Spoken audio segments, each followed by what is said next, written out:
Na sequência, convidamos o senhor Júlio César Reim, funcionário público, para que nos fale um pouco de como foi o seu processo de aprendizado no programa integral de leitura.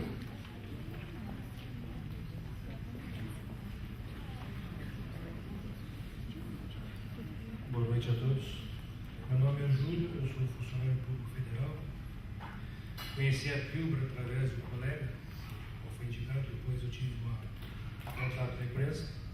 E quando eu iniciei meu curso, eu conseguia ler mais ou menos umas 200 palavras por minuto, com 20% de compreensão, quase todo mundo é igual, né?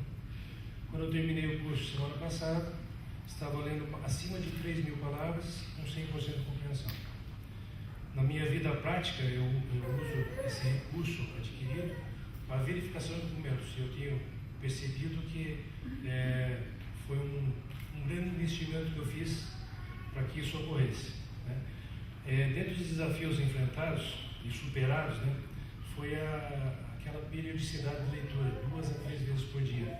Mas com uma agenda programada, eu consegui superar essas dificuldades. Com a técnica aprendida e a velocidade adquirida,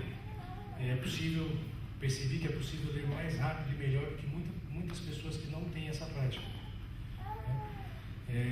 Recebi ajuda fundamental quando nos encontros semanais das monitorias, né? Ali as dúvidas surgidas e o rumo sempre foram esclarecidos e mostrados. Eu tenho o meu filho, que está ali, o Alexandre, 13 anos, também está fazendo o curso. Eu tenho percebido que isso tem ajudado muito nos estudos dele, né? Para se ter uma ideia, algumas provas, ele lê alguns minutos antes das provas e consegue excelentes resultados.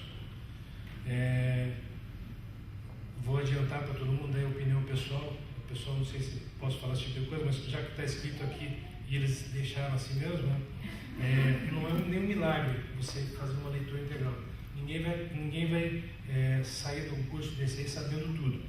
Mas pelo que eu vi, né, e pela insistência que os alunos tiveram, que os monitores tiveram, todo mundo vai alcançar excelentes resultados.